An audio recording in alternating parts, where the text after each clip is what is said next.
Boa tarde, então, a todos vocês que estão aqui, ao pessoal que nos acompanha em casa. Antes de passar a palavra a Zé, que vai expor hoje o capítulo 6, o Cristo Consolador, gostaria de lembrar que se inscrevam no nosso canal do YouTube, SEBMVN, e que ajudem a divulgar o conteúdo, curtindo e compartilhando os vídeos que vocês gostem, enfim, das palestras. Tá bem? Que a gente possa, então, nesse momento, se preparar para a palestra, no sentido de se acalmar e de fazer uma das coisas que é muito difícil para nós, que é abrir mão do nosso ponto de vista para conseguir aprender o que o Evangelho quer nos ensinar. Tá bem? Uma boa palestra a todos vocês.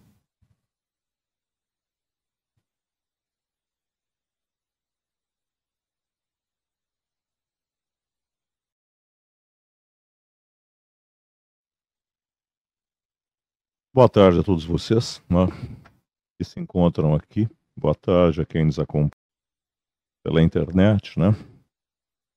Então, qual é o assunto, qual é o conteúdo de hoje? O capítulo 6, né? Mas o que diz esse capítulo 6 e aonde ele se encontra dentro do Evangelho segundo o Espiritismo? O título é O Cristo Consolador. Mas dentro desse capítulo, o que é desenvolvido e qual a finalidade dele? É falar a respeito da existência de Jesus, que é muito citado, mas que no fundo é muito pouco conhecido. Se ouve muito falar essa palavra, se vê as acepções religiosas tradicionais, mas como nós, todos, até pela formação que tivemos dentro do tempo, nas nossas relações com isso, fomos sempre orientados a receber de forma pronta e de não perguntar, de não investigar, de não nos relacionarmos mais profundamente com a natureza dele, que é relatada, é expressa no testemunho daqueles que conviveram com ele, que legaram historicamente isso, e que nós conhecemos isso como Evangelho, né? Como nós abdicamos e fomos abdicados dessa condição, se criou um grande ato entre a natureza daquilo que ele realizava, como ele realizava, os objetivos que ele propunha e como ele realizava isso, e a natureza como nós nos relacionamos com tudo isso. Se nós pararmos para pensar que no dia a dia ele saía e ensinava de forma prática com as multidões que o seguiam e também aos apóstolos, ele fazia correlações entre o cotidiano da vida hebraica, a estrutura da sociedade, a natureza dos conceitos e dos preconceitos que existiam dentro das criaturas. Ele pegava tudo isso e de forma prática e objetiva em relação às situações que iam aparecendo e ele ia propondo, ele fazia esse processo de fazer entender no limite da capacidade de cada um, uns mais, outros menos, mas fazia pensar, fazia refletir, tanto que causava impacto sobre isso. Na transmissão dentro do tempo, a respeito disso, foi se abdicando disso, por uma razão bem simples, né? Alguma coisa se entendia, outras não se entendia. Processo que até hoje ainda continua, né? E por causa dessa ausência de entendimento, se criou essas interpretações que são cheias de falhas. E por terem falhas, quem as criou um mecanismo de impedir que essas falhas se tornassem claras, que é a característica do artigo de fé, o dogma religioso. que na realidade não admite contestação. Então a gente aceita e não pode contrapor. Isso nos cria um hiato enorme de compreensão da própria vida, já que na realidade todas essas instruções eram tiradas da vida e correlacionadas com a vida. E o que isso gera?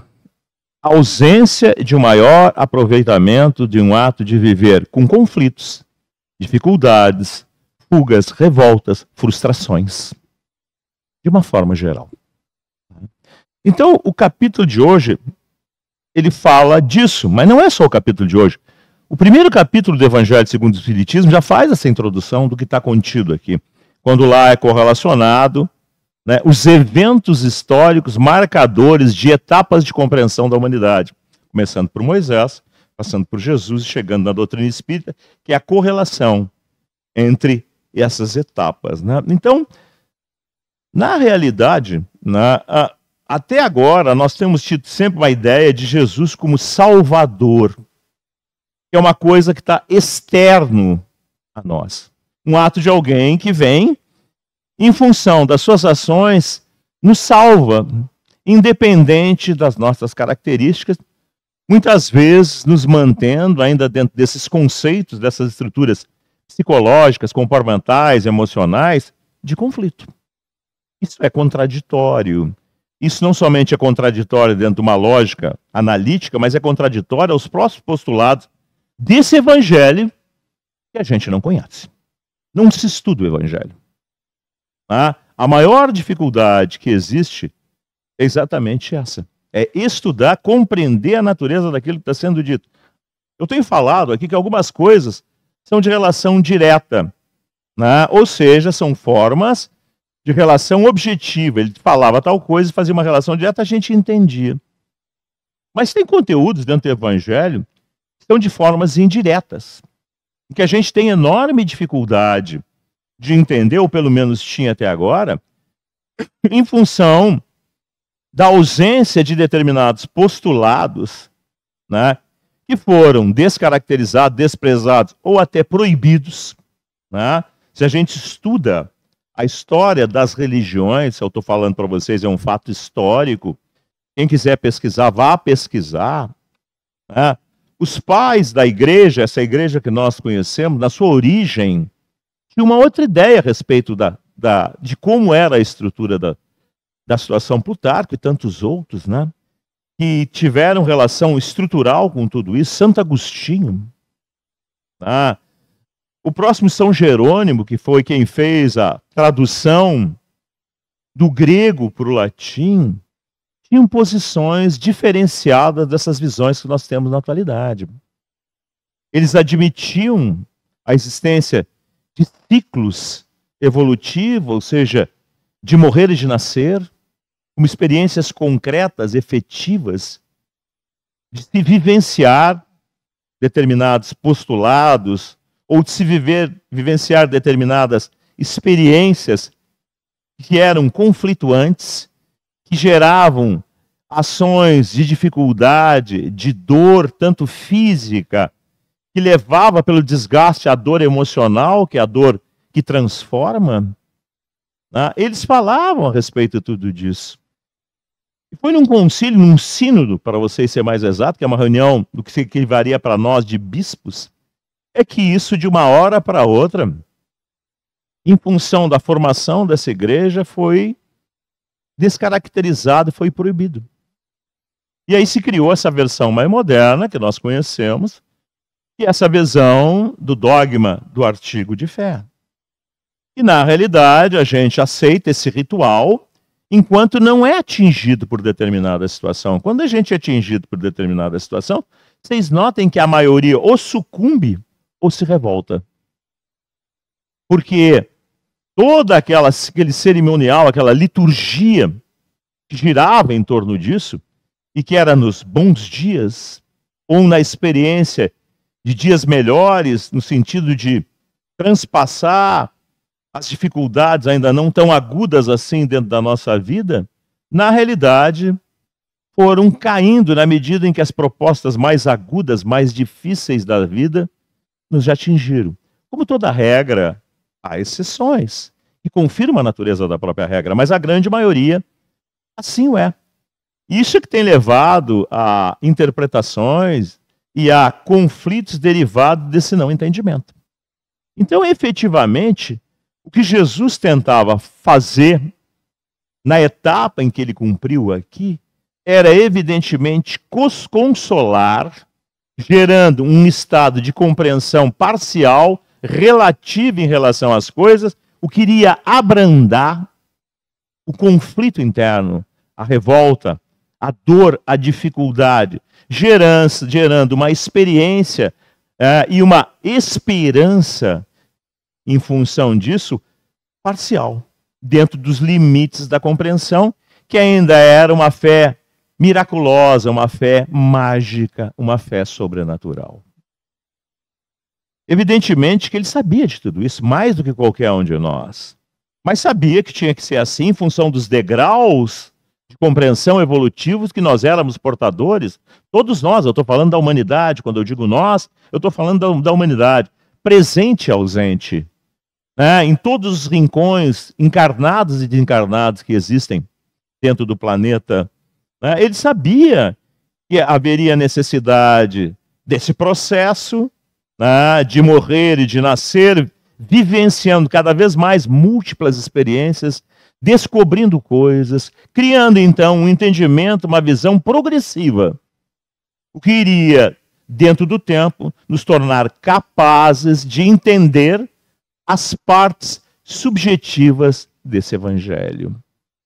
Ele sabia que isso precisaria ser restaurado. Ele sabia que ao longo do tempo iriam acontecer essas descaracterizações, essas distorções, assim como, por equivalência, o espírito de verdade que vai aparecer aqui dentro, também sabia que o movimento espírita iria ser atingido por destruições, por deturpações que realmente aconteceram e quase terminaram com ele, fazendo praticamente que na França ele desaparecesse e fosse ressuscitar no Brasil, com toda a sua pujança, um tempo depois, em função da necessidade de amadurecimento, coisa que vem vindo até os nossos dias.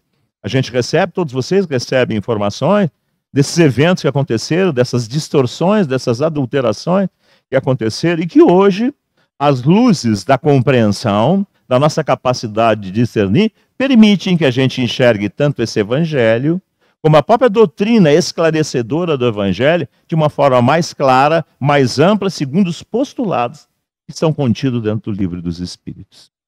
Então, o capítulo de hoje fala disso, fala do consolo que ele oferecia às multidões, em relação com o capítulo da semana passada, bem-aventurados os aflitos.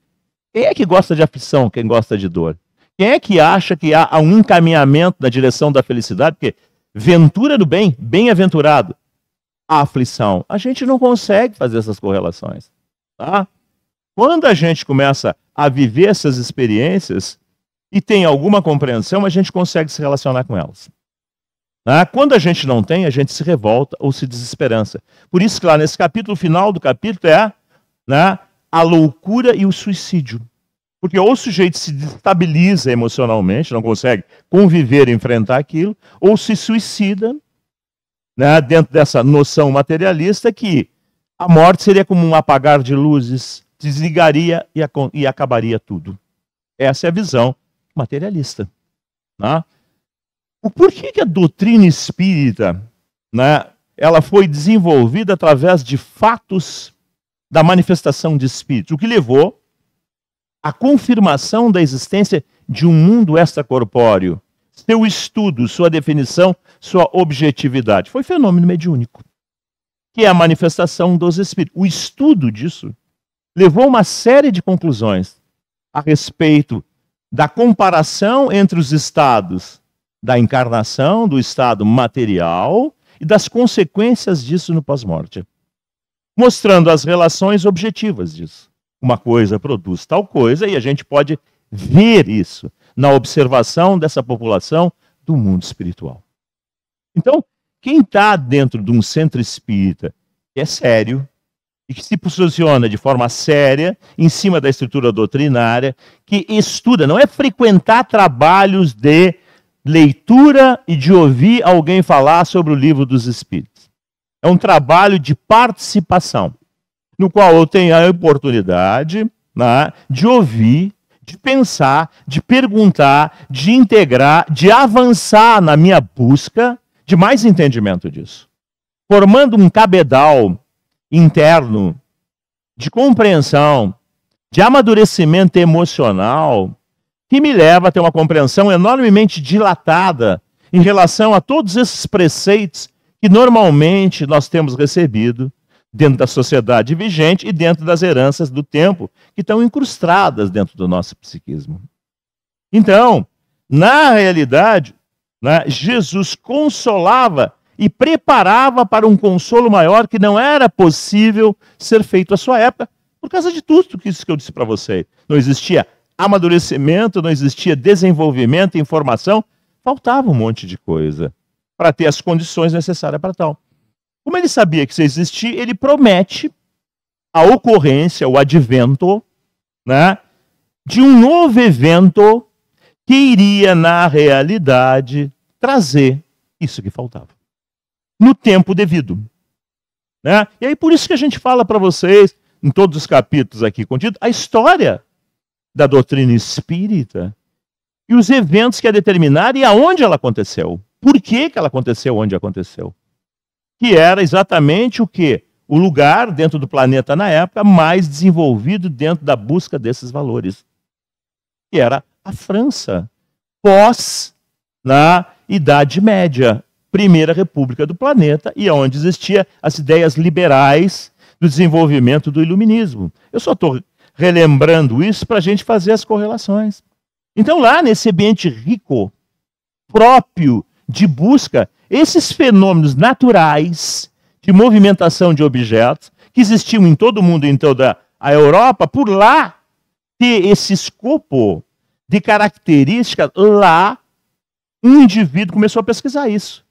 De que maneira? De forma analítica. E foi seu Allan Kardec, ou seu Hipólito Leon Denis Arrivai. E desenvolveu o que nós recebemos, o entendimento disso tudo, que é um compêndio de 5 livros, sendo um livro principal e 4 que giram em esclarecimento a respeito desse livro principal. São as 5 obras básicas espíritas. E que faz correlação direta com o Evangelho, explicando, detalhando, tornando um entendimento pleno da vida e todas as suas ocorrências. A gente estuda dentro do Livro dos Espíritos todas as ocorrências que existem dentro da vida. Isso não parou aí, né? Isso aconteceu, houve de novo um processo de sabotagem, porque as pessoas se aproximam com as suas características, com as suas ideias, e elas sempre se acham, por isso que o capítulo da semana que vem é bem-aventurados os aflitos, os humildes, né? Dentro da ideia que está no capítulo. A humildade, ela tem condição de a gente não querer dar um passo maior do que aquilo que a gente é capaz. A gente se abranda, a gente para, a gente ouve, pensa e não coloca de forma estapafúrdia, como normalmente nós fizemos, as nossas opiniões, que muitas vezes não são fundamentadas em coisa nenhuma. Mas isso acontece muito. Se nós pararmos para pensar, nós vamos ver como isso acontece. A gente sempre acha determinadas coisas. E dentro do centro espírita, vocês não pensam que não acontece, o que acontece para chuchu. As pessoas têm uma tendência natural a trazer os seus achismos, contrapondo a natureza desse conteúdo que tem sobrevivido ao tempo dentro da sua lógica, dentro da sua grandeza. É por isso que lá nas origens, tanto lá do cristianismo com Jesus, nasceram todas as deturpações que a gente sabe dentro do tempo, que eu disse para vocês. A ignorância, tentando defender a própria ignorância, tenta obstaculizar a capacidade de investigar. Dentro do movimento espírita não foi diferente, que estava nascendo. Então precisava isso acontecer, né? Na realidade ter um impacto para florescer novamente numa outra direção. Estaria livre disso? Não. Só vai estar livre disso quando as criaturas todas, em média, forem mais amadurecidas. Tá? Então, isso viria com o tempo.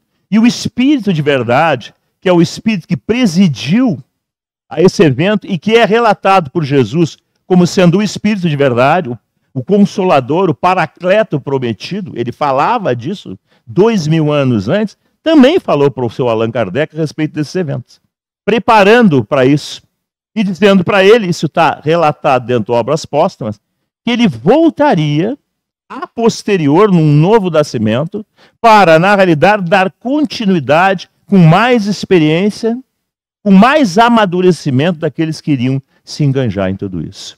E é exatamente o que está acontecendo. Então, eu tenho falado para vocês aqui que tudo leva a tempo. Eu tenho dito para vocês que agora 2026 vai ser o clímax do conflito da dor dentro do planeta, com um nível violentíssimo de aumento de suicídios.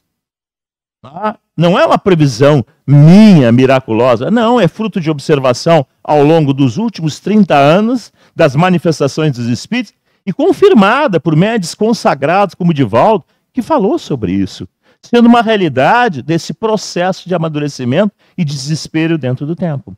Tende a haver o caos em limite máximo.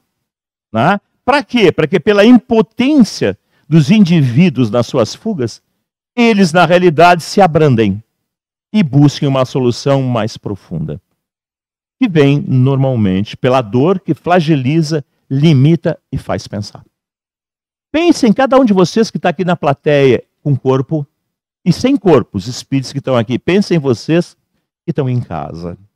Pensem na trajetória, honestamente, na trajetória da vida de vocês e vejam se não foi nos momentos de impotência, de dor, de situações que vocês não previam, que vocês jamais imaginaram que poderiam ocorrer, que levou vocês a ter um abrandamento dessa rotina diária, dessas ideias certas, dessa prepotência dominante que a gente é portador, e nos abrandou e nos fez, na realidade, chorarmos e tentarmos, buscarmos mais abrandamento no desespero que nos caracterizava, buscando aproximação e mais flexibilidade. E com isso, mais abertura no sentido de pensar e mais abertura emocional que gera flexibilidade de pensar, aproximação e menos conflito. Pense que se eu estou dizendo para vocês não é verdade. E em determinado momento da vida de vocês, vocês já passaram por isso, ou estão passando, ou irão passar. Porque é da vida que assim o seja. É da natureza, do primarismo evolutivo do planeta, né, em termos dos seus habitantes e da sua construção, que tem relação com isso, né? Ganharás o pão com o suor do teu rosto, é uma assertiva da dificuldade material como método de desenvolvimento, do florescimento da capacidade sentimental e intelectual. Então, tudo isso Jesus sabia, né, e legou dentro do tempo a continuidade da sua obra, no qual todos nós estamos inseridos em graus variados. Tá?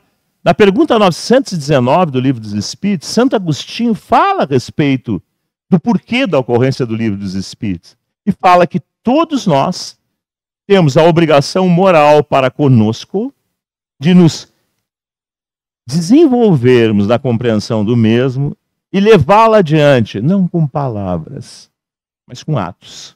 Atos que refletem a grandeza, o valor, a naturalidade do princípio.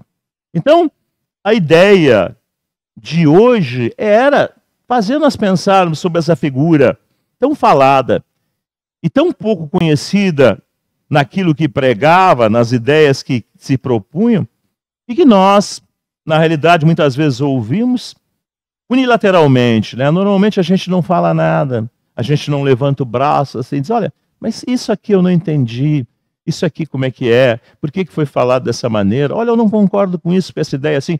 Dessa maneira, a gente iria colocar para fora os nossos pontos de vista, as nossas ideias, mas com abrandamento, né? Colocando e tendo a capacidade de ouvir a explicação de alguém, né, que iria nos argumentar, né, trazer uma série de situações práticas, né, de reflexão a respeito dos mecanismos que estão envolvidos e que talvez eu, na minha ótica aqui de perguntador, né, não tinha nunca pensado a respeito disso.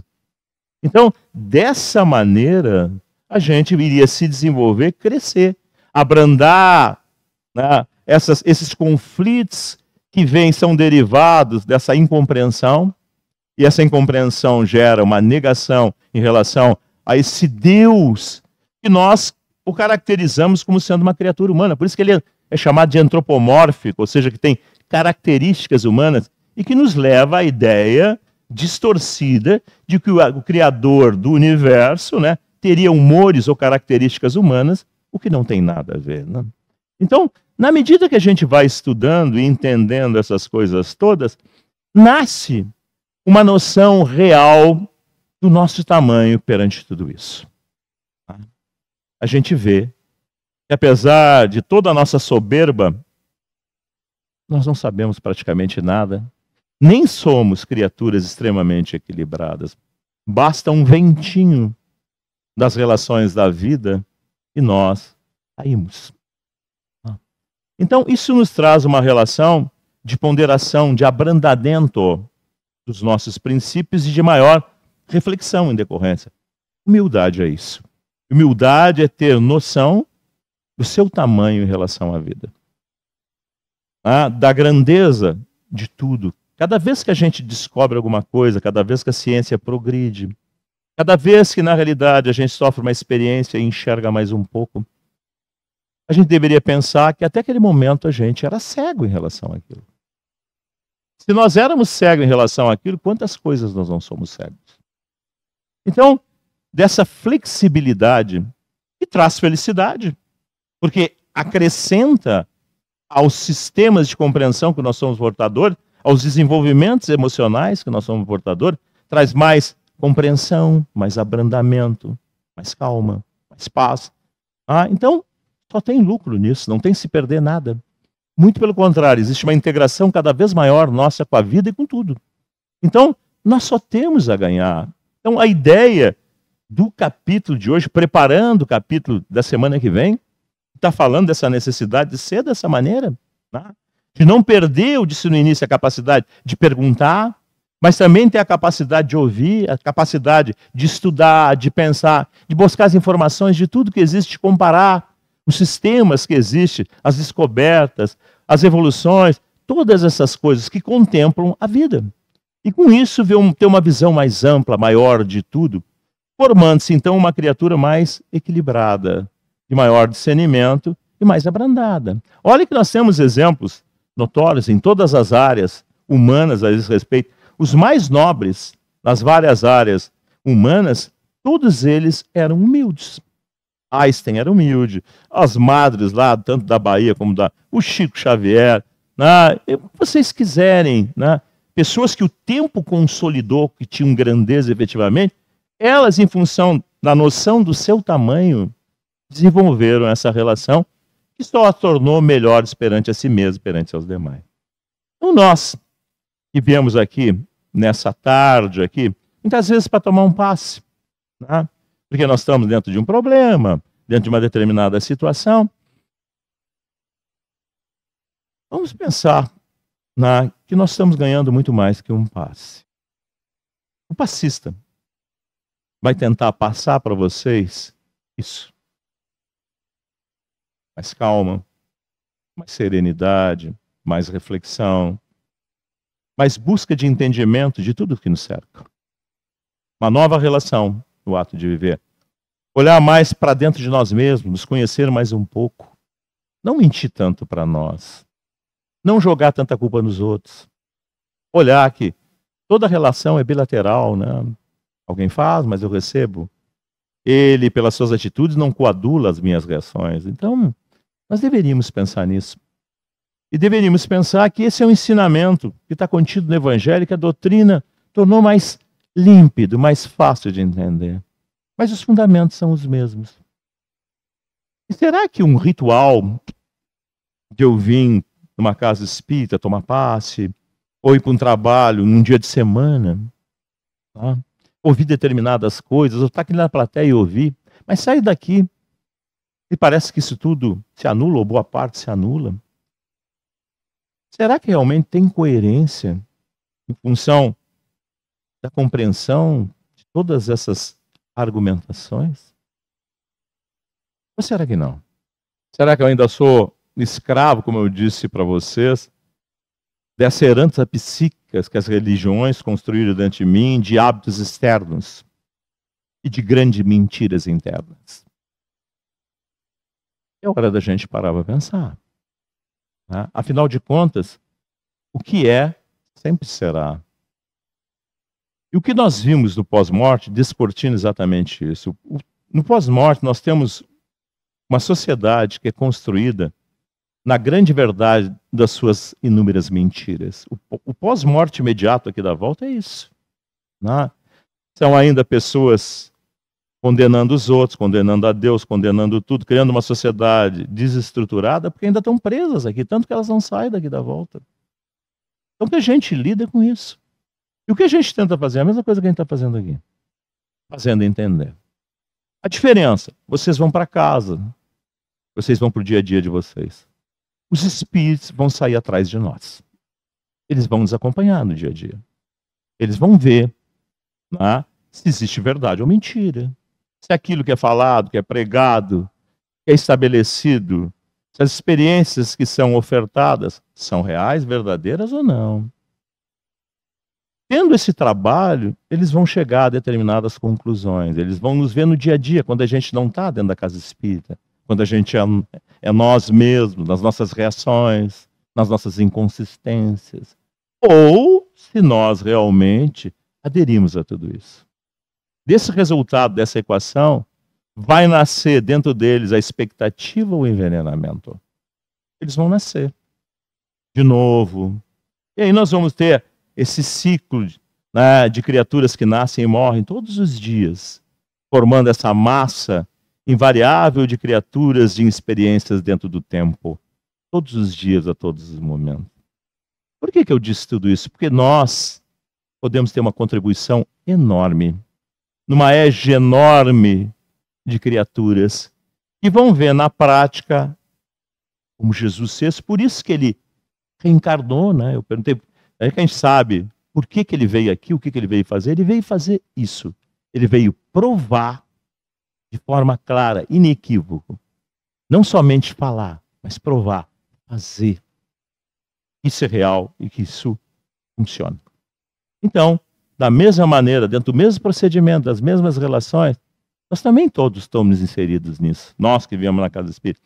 Ah, então, para vir numa casa espírita, não vá frequentar um trabalho, estudar, mas o que é que eu faço com isso que eu estudo? Como é que eu altero? Eu sou mais seguro? Eu continuo sendo inseguro? Ah, eu sou transparente ou eu não sou transparente? Como é que são as minhas reações no dia a dia? Como é que eu me classifico, sem mentiras comigo mesmo? Eu que me analiso, eu nunca me analiso, né? Mas eu tenho que me analisar as reações que eu tenho, nas pequenas coisas, nas discussões por determinados assuntos, nas nossas relações do cotidiano. Quem sou eu dentro disso? Como é que eu reajo? Pensem nisso. Ali estou eu definido, como eu sou em verdade, perante essa plateia, essa nuvem de testemunhas, como dizia Paulo de Tarso, que me seguem. E que vão ter opiniões sobre isso tudo. Mas é a opinião deles que vai determinar alguma coisa? Não. O que acontece na sobrevivência no pós-morte é a consagração dos estados internos. O que a gente vê é exatamente isso. O conflito de alguém exteriorizado pelo seu comportamento, a sua configuração perispiritual, o ambiente que ele frequenta e que ele ajuda a construir. É isso que nós vemos. Na prática que a doutrina ensina é que a gente vê aquilo que Jesus definiu a cada um segundo suas obras. Então pensem, vocês que vieram aqui, vocês que estão me ouvindo em casa, o que eu já falei em semanas anteriores, quem sou eu dentro disso tudo? Será que eu não tenho que me descobrir finalmente? Será que eu não tenho que me assumir? Será que eu não tenho que me perturbar, me tornando um aflito perante as minhas próprias características e mudar? Será que não é isso a consagração do objetivo da vida de criaturas mais equilibradas, mais nobres, menos presas a todos esses conceitos? Pensem. Todos vocês que vieram aqui na plateia, desencarnados aqui na plateia, pessoal que está acompanhando em casa, pensem. Pense, é momento da gente pensar. Está se aproximando do Natal, né? A gente no Natal agora vai fazer, cozinhar, chamar os amigos, os parentes. É uma coisa linda e maravilhosa. Que pena que não é Natal todos os dias, né? Que pena que a gente não se disciplina todos os dias para abrandar a própria personalidade. Né? Pense em tudo isso. Natal é um simbolismo dessa criatura que nós acabamos de falar aqui. O que ela representa, do que ela é, do que ela é um modelo que todos nós deveríamos buscar. Tá? Pensem nisso. Afinal, o Natal de cada um é a construção do seu dia a dia. O Chico, Natal era todos os dias, ele dava presente lá embaixo da ponte do seu pequenino salário, ele consolava mães todas as semanas. Ele tinha uma atitude assim nobre todos os dias, sempre estava ajudando alguém. A gente que vem no centro espírita aprende isso e luta para se superar, para dobrar o nosso egoísmo ainda residual. A gente nota que dentro do centro espírita o comportamento das pessoas, quando tudo está bem, a coisa corre bem.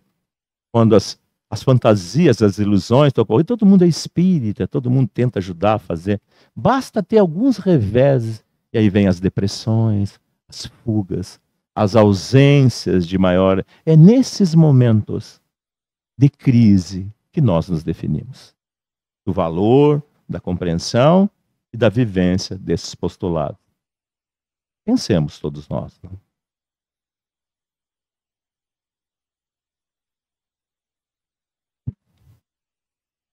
Então a gente se despede do pessoal de casa, né, que vocês possam refletir sobre tudo que foi dito aqui hoje. Um bom final de semana.